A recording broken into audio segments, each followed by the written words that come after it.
Ce n'est pas le moment de discuter, de faire ou non des compromis, parce que fondamentalement, on n'avance pas vers une paix avec la Russie. Nous devons demander à la Russie de ne pas nous attaquer, parce qu'à chaque fois que la Russie peut vous attaquer, vous devez être prêt. Pourquoi je réagis comme ça ? Parce que toutes les avancées de la Russie signifient autre chose. Poutine l'a dit lors d'une conférence. Non, on n'a pas eu tout ce que nous voulions, on va continuer. Qu'est-ce que ça signifie ? Que nous devons rester assis et dire « Désolé, s'il vous plaît, arrêtez » ou un truc dans le genre ? Ce n'est pas la position que l'on doit adopter. Cette faiblesse, Poutine la sent comme un animal, parce que c'est un animal et il aime l'odeur du sang. Et c'est pour ça qu'il sentira sa force et il vous dévorera tout entier. L'Europe, l'OTAN, votre liberté, votre démocratie. Oubliez tout ça. C'est pour ça que je ne vois aucun signe de paix. Je ne vois que les pas d'un pays terroriste. C'est exactement ce que vous nous disiez un peu en début de cette émission, hein, Natalia. C'est-à-dire que Poutine a l'objectif de s'agrandir, a un programme, contrairement peut-être à Zelensky qui ne dévoile rien encore, et on parlera de la Crimée dans un instant, mais il a un programme, et ce programme, ça peut être, comme le dit souvent Hélène Blanc sur notre plateau, d'agrandir ses frontières, toujours. Mais exactement. Et le problème, c'est qu'il y avait une blague au début, quand on disait Poutine a déclaré la guerre à l'OTAN, mais l'OTAN n'est pas là, encore. C'était une blague, mais aujourd'hui, on peut dire Poutine a déclaré la guerre à l'Occident, et l'OTAN ne s'est pas présenté. En fait, c'est ça le truc, c'est que aujourd'hui... C'est-à-dire qu'à chaque fois, il teste, et même ce qui s'est passé, un petit incident en Pologne, une partie de l'OTAN ne réagit pas à chaque fois. L'Europe nous montre qu'elle ne veut pas de guerre. Par rapport à l'Ukraine alliée, Pistorius a dit il y a quelques semaines, ou il y a 2 semaines, je pense, que l'Ukraine n'est pas notre allié. Le ministre de la Défense allemand. Il faut écouter ce que les gens disent. Donc ça, c'est lourd de sens, quand il déclare officiellement que l'Ukraine n'est pas un allié. Quand Zelensky demande une aide urgente, avant-hier, les États-Unis, avec le Congrès en vacances, qui ne revient que le 9, ont décidé de donner pour 1 million ou 1 milliard d'armement en Israël, sans le vote du Congrès. Pourquoi ? Parce que l'Israël l'achète.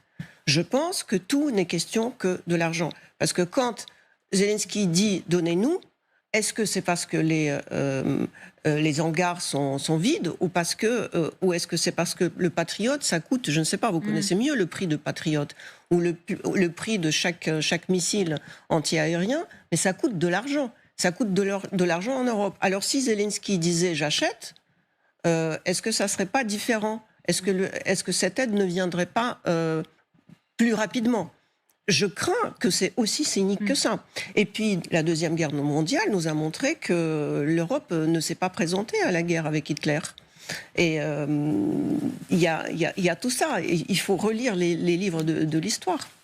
Magali, il appuie sur des mots qui font mal. Démocratie, liberté, OTAN. Là aussi, ça vise aussi un public américain. Peut-être qu'il s'adresse aussi aux Américains en employant tous ces termes. D'ailleurs, il le fait dans The Economist. Hein. C'est quand même la presse internationale. Et évidemment, il s'adresse aux anglo-saxons, il s'adresse aux Américains. Quand il parle de défense de la démocratie, on sait bien combien, notamment Joe Biden, insiste beaucoup sur cette lutte entre les démocraties et les régimes autoritaires, Russie, Chine. Donc, évidemment, il appuie sur ce narratif qui est du côté des Américains pour essayer de les motiver, de les mobiliser. Parce que, quand même, ce qui est assez frappant, je trouve, dans cette interview à The Economist, c'est qu'on sent une vraie fébrilité du côté de Zelensky. On sent cette inquiétude, justement, quand il décrit Poutine comme un espèce d'ogre assoiffé de animal. Sang. Ouais. Et c'est pas la première fois qu'il emploie cette figure d'animal. Ouais. Mais c'est vrai que là, il essaye de faire comprendre, en tous les cas, c'est ce qu'il essaye de faire, que derrière, en effet, derrière l'Ukraine, il pourrait y avoir d'autres objectifs pour Poutine. Et ça, c'est une façon d'essayer de mobiliser les Européens et les Américains.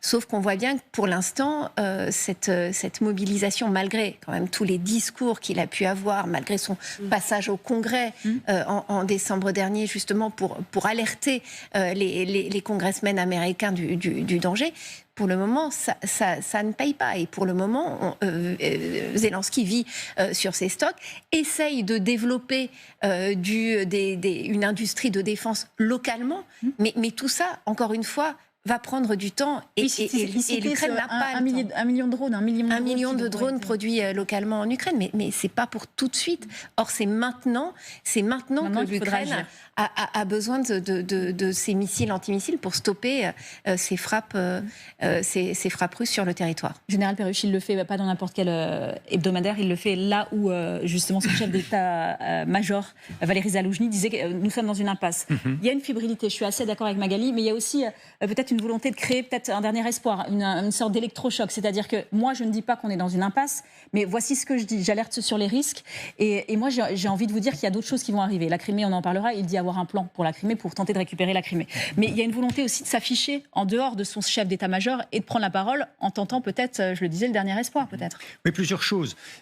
C'est marquer sa détermination sans faille à atteindre ses objectifs, ceux qu'il a décrits il y a plus d'1 an maintenant, dans ces 10 points, là, c'était retrouver les frontières, etc. Ça, c'est le premier point. Dire, malgré tout ce qui se passe en ce moment, n'en doutez pas, la détermination des Ukrainiens est intacte. Elle n'a pas baissé. Même s'il ne reprend pas ce plan 10 points. Il l'axe plus sur le centre de gravité, la Crimée. Il insiste plus. Alors, deuxièmement, il fait un appel qui est quand même un cri d'alerte sur « soyez cohérents ». Mes soutiens, vous avez dit que ma guerre est la vôtre. Vous l'avez dit. Vous avez dit que si Poutine gagne, c'est l'Occident qui perd. C'est un précédent fâcheux pour le monde entier. Après, ça prouvera que l'utilisation de la force, finalement, paye. Et donc, on va avoir des reproductions de guerre de cette nature-là un peu partout. Donc, il y a un grand risque pour vous. Et puis, la troisième chose, je crois que le moment où il le fait, tout le monde a en perspective ce qui pourrait se passer si Donald Trump est réélu président des États-Unis à la fin de l'année 2024. Avec la façon qu'il avait de traiter l'OTAN dans son premier mandat, beaucoup de gens en Europe doivent commencer à trembler. Parce que les Européens, comme vous l'avez très bien vu, à travers les déclarations diverses, sont profondément désarmés. Pendant 30 ans, ils ne croyaient plus à la guerre de haute intensité. Donc, ils n'ont plus fabriqué de stocks de munitions importants comme ceux qui sont nécessaires dans une guerre de cette nature. Et surtout, la quantité de systèmes d'armes, si vous voulez, s'est affaiblie d'une façon incroyable. Pensez que la France s'est dotée de 76 canons de 155 seulement. C'est le noyau de l'artillerie française. 10 lance-roquettes multiples. Vous vous rendez compte ? C'est vraiment... c'est extrêmement faible. Et sachant que nous ne sommes pas le pire pays d'Europe. Donc il y a bien pire que nous en Europe. Alors c'est assez tragique pour moi de voir que quand on additionne les PIB de ces 27 États européens qui forment l'Union européenne, on arrive à des dizaines de fois le PIB de la Russie. Et qu'en face, on n'est pas capable de répondre militairement à un pays qui, certes, a augmenté beaucoup ses dépenses de défense jusqu'à, je crois, 109 milliards de dollars cette année. Mais quand vous ajoutez le budget français et le budget allemand, vous arrivez pratiquement à la même somme. Donc, où est l'erreur ? 1, la volonté. 2, l'organisation au niveau européen. Michel Dzerzhinsky, c'est quelqu'un qui est désespéré, qui tente le tout pour le tout, ou qui veut aussi se réaffirmer en tant que chef de guerre. C'est-à-dire que moi, je vais essayer malgré tout de reprendre un peu du poil de la bête, si j'ose dire. Je ne pense pas qu'il est désespéré. Je pense qu'effectivement, aujourd'hui, il y a plusieurs initiatives qui sont lancées. Il a lancé l'initiative de créer plus de 55 000 drones par mois. Aujourd'hui, il y a plus de 70 000 hommes ukrainiens en Europe qui s'entraînent.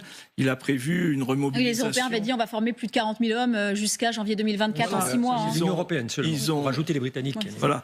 Ils ont prévu une remobilisation en baissant l'âge de la mobilisation et créant de 27 à 25. Stock de ressources qui serait de plus de 500 000 hommes qu'il va falloir former, équiper, envoyer au front, et ça va mettre du temps. Donc il y a tout cela. Il sait aussi que naturellement l'aide de l'Union européenne et les impératifs politiques ne suivent jamais les impératifs stratégiques. Il y a toujours un décalage entre le temps politique et le temps stratégique sur le terrain.